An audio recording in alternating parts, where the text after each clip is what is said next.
हरे कृष्ण। श्रीमद् भागवतम दसम स्कंद अध्याय 53। कृष्ण द्वारा रुक्मणी का हरण।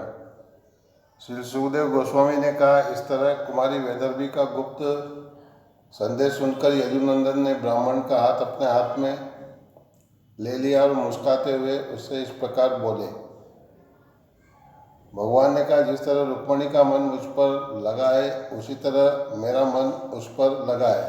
मैं रात्रि में निद्रा लाभ नहीं ले पा रहा हूँ। मैं जानता हूँ कि देशवश रुक्मी ने हमारा विवाह रोक दिया है। वह अपने आप को एकमात्र मेरे प्रति समर्पित कर चुकी है और उसका सौंदर्य निष्कलंक है। मैं उसे उन अयोग्य राजाओं को युद्ध में मत कर उसी तरह यहाँ लाऊंगा जिस तरह काठ से प्रज्वलित अग्नि उत्पन्न की जाती है। श्री सुखदेव गोस्वामी ने कहा, भगवान मधुसूदन रुक्मणी के विवाह के लग्न का सही सही समय भी जान गए।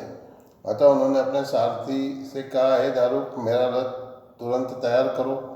दारुक भगवान का रथ ले आया, जिसमें सेव्य, सुग्रीव, मेघपुष्प तथा बलाहक नामक घोड़े जूते थे। फिर वह अपना हाथ जोड़कर भगवान कृष्ण के सामने खड़ा हो गया। भगवान सूर्य अपने रथ में सवार हुए, फिर ब्राह्मण को चढ़ाया और शीघ्रगामी घोड़ों द्वारा एक रात में ही अनर्थ जिले से विदर्भ पहुंच गए। कुंडिन के स्वामी राजा भीष्मक ने अपने पुत्र स्नेह के वशीभूत होकर अपनी कन्या का विवाह शिशुपाल से कराने हेतु समस्त आवश्यक तैयारियां पूरी कर ली। राजा ने मुख्य मार्गों, व्यापारिक सड़कों तथा चौराहों को ठीक से साफ करवाकर जल छिड़कवाया। उसने विजय तोरणों तथा खंभों पर रंग बिरंगी झंडियों से नगर को सजवाया। नगर के स्त्री पुरुषों ने साफ सुथरे वस्त्र पहने, सुगंधित चंदन लेप लगाया, बहुमिल हार, फूल की मालाएं तथा रत्न जटित आभूषण धारण किए। उनके घर अगरू की सुगंध से भर गए। हे राजन, महाराज भीष्मक ने पितरों, देवताओं तथा ब्राह्मणों को भली भांति भोजन कराकर उनकी विधिवत पूजा की और परंपरागत मंत्रों का उच्चारण करवाया। सुशोभित दांतों वाली परम सुंदरी रुक्मणी जी को स्नान करवाया। तत्पश्चात उन्हें उत्तम कोटि के नए वस्त्रों की जोड़ी पहनाई गई और अत्यंत सुंदर रत्न जटित गहनों से सजाया गया। उत्तम ब्राह्मण जनों ने वधु की रक्षा के लिए ऋग, साम तथा यजुर्वेद के मंत्रों का उच्चारण किया और अथर्ववेद में पटु पुरोहितों ने नियंता ग्रह को शांत करने के लिए आहुतियाँ दी। राजा ने विधि विधानों के ज्ञान में दक्ष तथा अद्वितीय ब्राह्मणों को सोना, चांदी, वस्त्र, गौएं तथा गुड़ मिश्रित तिलों की दक्षिणा दी। छेदी नरस राजा धमकोश ने भी अपने पुत्र की समृद्धि सुनिश्चित करने के लिए समस्त कृत्यों को संपन्न करने के लिए मंत्रोच्चार में पटु ब्राह्मणों को लगाया था। राजा धमघोष ने मठ टपकाते हाथियों, लटकती सुनहरी सांकलों वाले रथों तथा असंख्य घुड़सवार और पैदल सैनिकों के साथ कुंडिन की यात्रा की। विदर्भराज भीष्मक नगर से बाहर गए और राजा दमघोष से विशेष सत्कार प्रतीकों के साथ मिले। फिर भीष्मक ने दमघोष को इस अवसर के लिए विशेष रूप से निर्मित आवास गृह में ठहराया। साल्व, जरासंध, दंतवक्र तथा विदुरथ, जो शिशुपाल के समर्थक थे, वे सभी पौंड्रक तथा हजारों अन्य राजाओं के साथ आए। कृष्ण तथा बलराम से ईर्ष्या करने वाले राजाओं ने परस्पर यह निश्चय किया कि कृष्ण यदि बलराम तथा अन्य यदुओं के साथ राजकुमारी का अपहरण करने यहाँ आता है तो हम सब मिलकर उससे युद्ध करेंगे। अतः वे ईर्ष्यालु राजा अपनी चतुरंगी सेनाएं लेकर विवाह में गए। जब बलराम ने विपक्षी राजाओं की इन तैयारियों तथा कृष्ण द्वारा रुक्मणी हरण करने के लिए अकेले ही प्रस्थान किए जाने के बारे में सुना तो उन्हें शंका होने लगी कि कहीं युद्ध न ठन जाए। अतः वे अपने भाई के स्नेह में निमग्न होकर विशाल सेना के साथ तेजी से कुंडिन के लिए कूच कर गए। उनकी पैदल सेना में हरे कृष्णा उनकी सेना में पैदल तथा हाथी, घोड़े और रथ पर सवार सैनिक थे।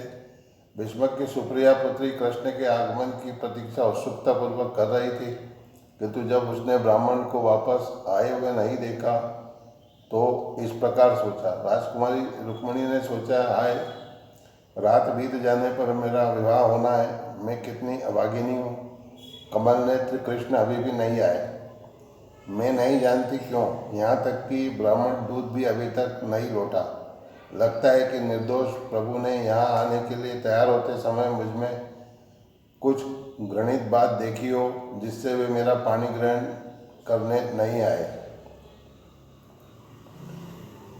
मैं घोर अभागिनी हूँ, क्योंकि न तो सृष्टा विधाता मेरे अनुकूल है, न ही महेश्वर शिवजी अथवा शायद शिव पत्नी देवी, जो गौरी, रुद्राणी, गिरिजा तथा सती नाम से विख्यात हैं, मेरे विपरीत हो गई हैं। इस तरह से सोच रही तरुण बाला ने, जिसका मन कृष्ण ने चुरा लिया था, यह सोच कर कि अब भी समय है, अपने अश्रुपूरित नेत्र बंद कर लिए। हे राजन, जब रुक्मणी गोविंद के आगमन की इस तरह प्रतीक्षा कर रही थी, तो उसे लगा कि उसकी बाईं जांघ, भुजा तथा आँख फड़क रही है। यह इसका संकेत था कि कुछ प्रिय घटना होने वाली है। तभी वह शुद्धतम विद्वान ब्राह्मण कृष्ण के आदेशानुसार दिव्य राजकुमारी रुक्मणी से भेंट करने राजमहल के अंतःपुर में आया। ब्राह्मण के प्रसन्न मुख तथा शांत चाल को देखकर ऐसे लक्षणों की दक्ष व्याख्या करने वाली रुक्मणी ने शुद्ध मंद हास के साथ उन ब्राह्मण से पूछा। ब्राह्मण ने उनसे यदुनंदन के आगमन की सूचना सुनाई और उनके साथ विवाह करने के भगवान के वचन को कह सुनाया। राजकुमारी वेदवती कृष्ण का आगमन सुनकर अत्यधिक प्रसन्न हुई। पास में देने योग्य कोई उपयुक्त वस्तु न पाकर उसने ब्राह्मण को केवल नमस्कार किया। जब राजा ने सुना कि कृष्ण तथा बलराम आए, तो वह उसकी पुत्री का विवाह देखने के लिए उत्सुक है, तो वह बाजे गाजे के साथ उनका सत्कार करने के लिए पर्याप्त भेंटें लेकर आगे बढ़ा। उन्हें मधुपर्क, नए वस्त्र तथा अन्य वांछित भेंटें देकर उसने निर्धारित विधियों के अनुसार उनकी पूजा की। उदार राजा ने दोनों प्रभुओं के लिए तथा उनकी सेना एवं संगियों के लिए भव्य आवासों की व्यवस्था की। इस तरह उनको समुचित आतिथ्य प्रदान किया गया। इस तरह भीष्मक ने इस अवसर पर एकत्र हुए राजाओं को सारी वांछित वस्तुएं प्रदान की और उनकी राजनीतिक शक्ति, आयु, शारीरिक बल तथा संपत्ति के अनुसार उनका सम्मान किया। जब विदर्भवासियों ने सुना कि भगवान कृष्ण आए हैं, तो वे सब उनका दर्शन करने गए। अपनी आंखों की अंजलि से उन्होंने भगवान के कमल मुख का मधुपान किया।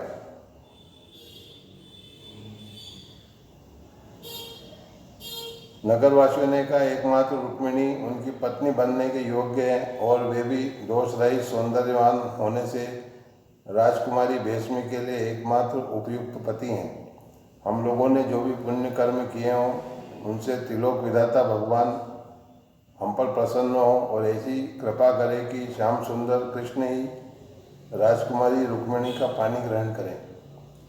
अपने उमड़ते प्रेम से बंधकर नगर के निवासी इस तरह की बातें कर रहे थे, तभी अंगरक्षकों से संरक्षित रुक्मिणी जी देवी अंबिका के मंदिर जाने के लिए अंतःपुर से बाहर आई।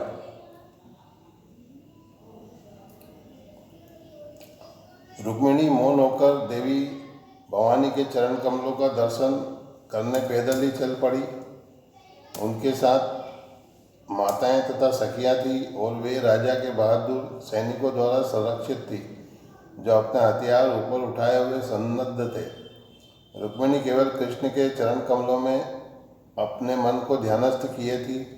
मार्ग भर में मृदंग, शंख, पणव, तुरी तथा अन्य बाजे बजाए जा रहे थे। राजकुमारी के पीछे पीछे हजारों प्रमुख गणिकाएं थीं, जो नाना प्रकार की भेंटें लिए थी। उनके साथ ब्राह्मणों की सजी धजी पत्नियां गीत गा रही थी और स्तुतियां कर रही थी। वे माला, सुगंध, वस्त्र तथा आभूषण की भेंटें लिए थी। साथ ही पेशेवर गवैये, संगीतज्ञ, सूत, मागध तथा बंदीजन थे। देवी मंदिर में पहुंचकर रुक्मिणी ने सबसे पहले अपने कमल सदृश हाथ पैर धोए और तब शुद्धि के लिए आचमन किया। इस प्रकार पवित्र एवं शांत भाव से वे माता अंबिका के समक्ष पधारी। ब्राह्मणों की बड़ी बड़ी पत्नियां, जो विधि विधान में पटु थी, रुक्मिणी को भवानी को नमस्कार कराने ले गई, जो अपने प्रियतम भगवान भव शिवजी के साथ प्रकट हुई। राजकुमारी रुक्मिणी ने प्रार्थना की, हे शिव पत्नी माता अंबिका, मैं बारंबार आपको तथा आपकी संतान को नमस्कार करती हूँ। कृपया वर दे कि भगवान कृष्ण मेरे पति होएं। रुक्मिणी ने जल, सुगंधी, अन्न, धूप, वस्त्र, मालाहार, आभूषण तथा अन्य संस्तुत उपहारों से और दीपकों की पंक्तियों से देवी की पूजा की। तदनंतर रुक्मिणी ने उन्हीं वस्तुओं से और नमकीन, पुए, पान, सुपारी, जनेऊ, फल तथा एक से सुहागिन ब्राह्मणियों की भी पूजा की। ब्राह्मणियों ने रुक्मिणी को प्रसाद दिया और आशीर्वाद प्रदान किया। रुक्मिणी ने उन्हें तथा देवी को नमस्कार किया और प्रसाद ग्रहण किया।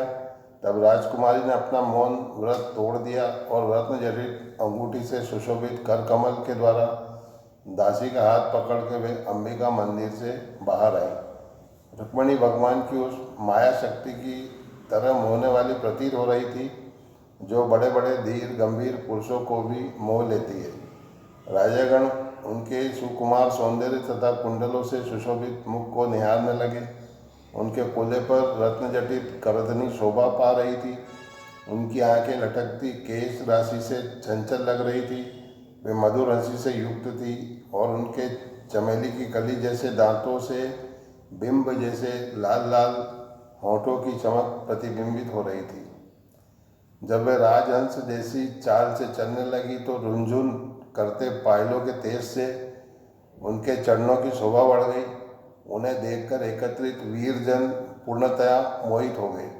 जब राजाओं ने उनकी विस्तृत मुस्कान तथा लचीली चितवन देखी तो वे सम्मोहित हो गए। उन्होंने अपने हथियार डाल दिए और मूर्छित होकर हाथियों, रथों तथा घोड़ों पर से जमीन पर गिर पड़े। जुलूस के बहाने रुक्मिणी ने अकेले कृष्ण के लिए ही अपना सौंदर्य प्रदर्शित किया।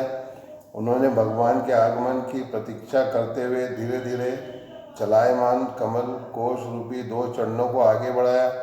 उन्होंने अपने बाएं हाथ के नाखूनों से अपने मुख पर लटकते केश गुच्छों को हटाया और अपने समक्ष खड़े राजाओं की ओर कनखियों से देखा। सहसा रुक्मिणी को श्याम सुंदर भगवान कृष्ण के दर्शन हुए।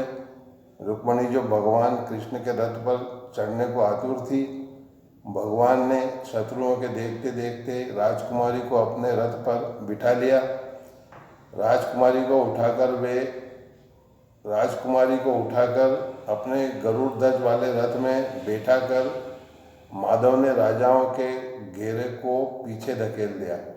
वे बलराम को आगे करके धीरे से उसी तरह बाहर निकल गए जिस तरह सियारों के बीच से अपना शिकार उठाकर सिंह चला जाता है। भगवान के जरासंध जैसे शत्रु राजा इस अपमानजनक हार को सहन नहीं कर सके। वे चीख पड़े, हो हमें धिक्कार है।